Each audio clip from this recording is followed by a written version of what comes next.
Yes we are live now. Hello friends, welcome to teachers exam study. सभी का स्वागत है। और आज यहाँ पे हम लोग यूपी टेट और सी टेट के लिए जो भी इंपॉर्टेंट क्वेश्चंस हैं उसको डिस्कस करेंगे। तो वीडियो में बने रहिएगा, वीडियो को लाइक शेयर जरूर करिएगा, चैनल को सब्सक्राइब करिएगा अगर हमारे साथ जुड़ना चाहते हैं, हमारे साथ पढ़ना चाहते हैं। तो दोस्तों यहाँ पे हम लोग यूपी टेट के बाल विकास में जो भी चीज़ें हैं, मोस्ट इम्पॉर्टेंट क्वेश्चंस हैं जो कि प्रीवियस ईयर में हर एग्ज़ाम में पूछे गए हैं, चाहे रीट का एग्ज़ाम हो, चाहे बिहार का एग्ज़ाम हो, चाहे एमपी का एग्ज़ाम हो, चाहे छत्तीसगढ़ का एग्ज़ाम हो, उसमें जो भी इम्पोर्टेंट क्वेश्चन है वो यहाँ पे देख लिए जाएंगे। तो यहाँ पे करीब करीब 30 से 35 जो है इम्पोर्टेंट क्वेश्चन होंगे। तो चलिए शुरू करते हैं। फर्स्ट क्वेश्चन से यहाँ पे फर्स्ट क्वेश्चन है कि खिलौने की आयु जो जिसे हम लोग टॉय एज कहते हैं वो किसे कहा जाता है? पूर्व बाल्यावस्था को, उत्तर बाल्यावस्था को, शैशवावस्था को, या ये सभी? तो इसका आंसर क्या होगा आप लोग नीचे कमेंट बॉक्स में ज़रूर बताएं। वीडियो को लाइक शेयर ज़रूर करें, चैनल को सब्सक्राइब करें। तो इसका जो आंसर हो जाएगा वो क्या होगा, आप जल्दी से इसका आंसर बताएं। इसका आंसर हो जाएगा पूर्व बाल्यावस्था। जो टॉय एज होता है उसे हम लोग क्या कहते हैं? पूर्व बाल्यावस्था को टॉय एज कहते हैं। चलिए नेक्स्ट क्वेश्चन है कि निम्न में से कौन सी पूर्व बाल्यावस्था की विशेषता नहीं है? दल समूह में रहने वाला अवस्था जिसे हम लोग प्री गैंग एज बोलते हैं, अनुकरण करने की अवस्था, या प्रश्न करने की अवस्था, या खेलने की अवस्था जिसे हम लोग प्ले एज कहते हैं। तो इनमें से पूछ रहा है कि कौन सी अवस्था जो है वो आपकी पूर्व बाल्यावस्था की विशेषता नहीं है। तो इसका आंसर जो हो जाएगा वो खेल की अवस्था जिसे हम लोग प्ले एज कहते हैं। ये जो होती है ये अवस्था पूर्व बाल्यावस्था की विशेषता नहीं है। यह जो अवस्था होती है किसकी विशेषता है? यह शैशवावस्था की है। किसकी है? शैशवावस्था की अवस्था है। यह शैशवावस्था की अवस्था है।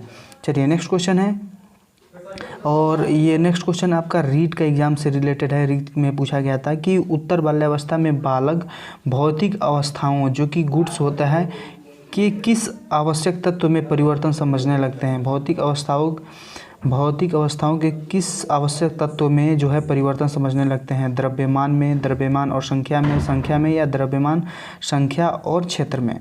तो इसका जो आंसर हो जाएगा वो डी होगा, द्रव्यमान, संख्या और क्षेत्र। इसका आंसर क्या होगा? डी होगा। द्रव्यमान, संख्या और क्षेत्र में जो है बच्चे भौतिक अवस्थाओं में आवश्यक तत्व को परिवर्तन समझने लगते हैं।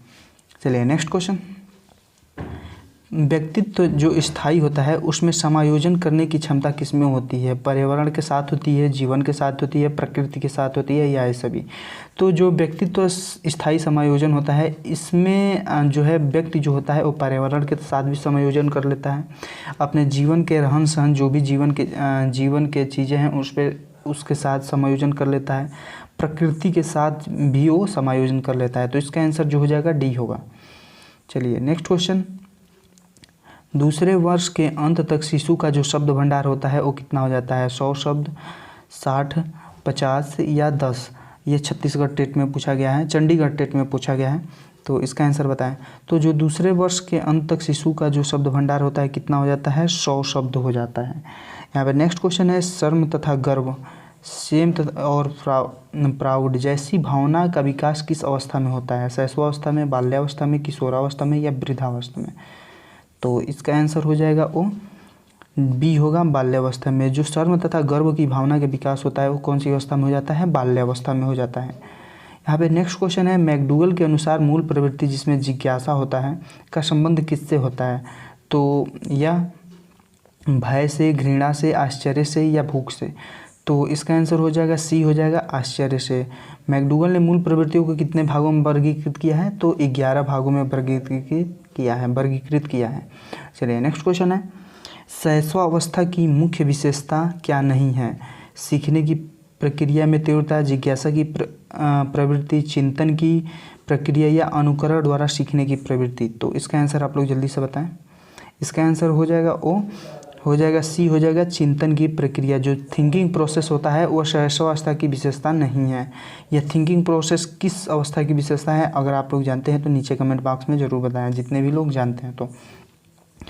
चलिए नेक्स्ट क्वेश्चन है कि किस मनोविज्ञान के अनुसार विकास एक सतत व धीमी प्रक्रिया है? तो कोलेसिनी के अनुसार, पियाजे के अनुसार, स्किनर के, या हर्लॉग के? तो जो विकास एक सतत और धीमी प्रक्रिया है यह किसने कहा था? तो यह स्किनर महोदय ने कहा था। किसने कहा था? स्किनर महोदय ने। नेक्स्ट क्वेश्चन है कि बाल्यावस्था होती है। बाल्यावस्था कितने से कितने वर्ष के बीच में होती है आपको बताना है। तो 5 वर्ष, 12 वर्ष, 21 वर्ष या इनमें से कोई नहीं। तो जो बाल्यावस्था होता है कितने वर्ष तक होता है? 12 वर्ष तक होता है। 6 से 12 वर्ष के बीच में जो होता है आपका बाल्यावस्था होता है। 0 से 6 वर्ष तक आपका शैशवावस्था होता है और 12 से 18 वर्ष आपका किशोरावस्था होता है। तो ये 3 अवस्थाएं होती है, शैशवावस्था, बाल्यावस्था और किशोरावस्था। चलिए नेक्स्ट क्वेश्चन है कि व्यक्तित्व विकास की अवस्था क्या है? अधिगम एवं वृद्धि, व्यक्तिवृत्त अध्ययन या उपचारात्मक अध्ययन, इनमें से कोई नहीं। तो व्यक्तित्व विकास की जो अवस्था है क्या है? अधिगम एवं वृद्धि। व्यक्तित्व विकास की अवस्था क्या है? अधिगम एवं वृद्धि। चलिए नेक्स्ट क्वेश्चन है, विकास में वृद्धि का तात्पर्य क्या है? विकास में वृद्धि का तात्पर्य क्या है? ज्ञान एवं वृद्धि से, संवेग में वृद्धि से, वजन में वृद्धि से या आकार, सोच और कौशल की वृद्धि से। तो इसका जो आंसर हो जाएगा वो डी होगा। आकार, सोच और कौशल की वृद्धि से ही जो हमारा विकास का वृद्धि होता है वो होता है। चलिए नेक्स्ट क्वेश्चन है, परिपक्वता का संबंध किससे होता है? तो विकास से, वृद्धि से, सृजनात्मकता से या रुचि से। तो जो परिपक्वता होता है वो परिपक्वता का जो संबंध होता है किससे होता है? विकास से होता है। मनुष्य जो परिपक्व होता है वह अपनी अवस्थाओं को क्रम वाइज क्रम जो है बदलता जाता है, उसे ही हम लोग क्या कहते हैं? विकास कहते हैं। एक बच्चा होता है वो शैशवावस्था में होता है, फिर वह उसका विकास करके वह बाल्यावस्था में जाता है, फिर किशोरावस्था में पहुँचता है। इसे ही हम लोग क्या कहते हैं? जो है परिपक्वता कहते हैं। नेक्स्ट क्वेश्चन है, तनाव और क्रोध की अवस्था क्या है? शैशवावस्था, किशोरावस्था, बाल्यावस्था और वृद्धावस्था। तो जो तनाव और क्रोध की अवस्था है वो क्या है? किशोरावस्था है। कौन सा है? किशोरावस्था है। नेक्स्ट क्वेश्चन कि बच्चों की रुचि बनाने के लिए निम्नलिखित में से कौन सा विधि का चयन करेंगे? बच्चे को पढ़कर आने को कहेंगे और प्रश्न पूछेंगे, स्वयं गतिविधि करेंगे और बच्चे को बताएंगे, आप गतिविधि करेंगे और बच्चे को शामिल करेंगे, बच्चे को स्वयं गतिविधि करने के लिए कहेंगे।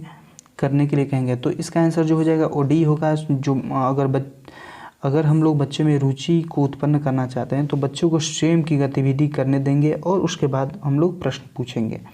चलिए नेक्स्ट क्वेश्चन, एक बच्चे की मानसिक आयु जो मेंटल एज है वो 12 वर्ष है, उसकी वास्तविक आयु जो है 10 वर्ष है। तो बुद्धि लब्धि क्या होगी? तो बुद्धि लब्धि का जो सूत्र होता है मानसिक आयु बटे वास्तविक आयु गुणे 100 होता है। मानसिक आयु बटे वास्तविक आयु गुणे 100। तो मानसिक आयु कितना है? मानसिक आयु बच्चे का 12 वर्ष है। मानसिक आयु बच्चे का 12 वर्ष है, उसका वास्तविक आयु 10 वर्ष है और उसमें गुणा 100 कर देंगे। तो 10 दाह में 100 और 12 दाह में 120। तो इसका आंसर जो हो जाएगा 120 हो जाएगा। नेक्स्ट क्वेश्चन है, शारीरिक विकास का क्षेत्र है स्नायुमंडल, स्मृति, अभिप्रेरणा या समायोजन। तो शारीरिक विकास का जो क्षेत्र है वो कौन सा है? स्नायुमंडल है।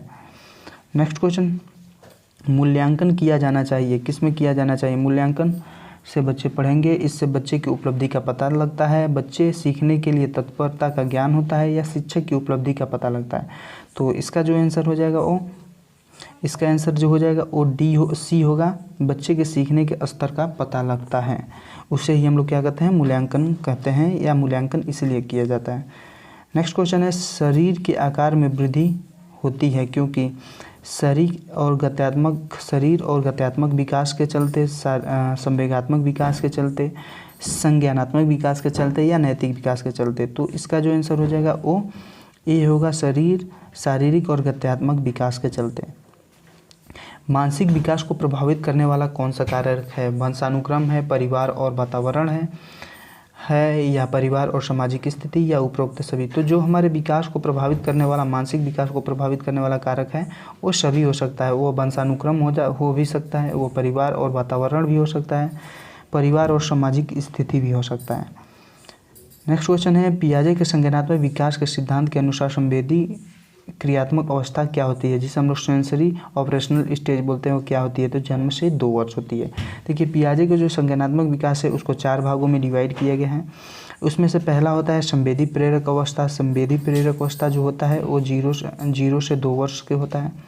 उसके बाद संवेदी प्रेरक अवस्था उसके बाद आपका आता है पूर्व संक्रियात्मक अवस्था जो होता है 2 से 7 वर्ष होता है।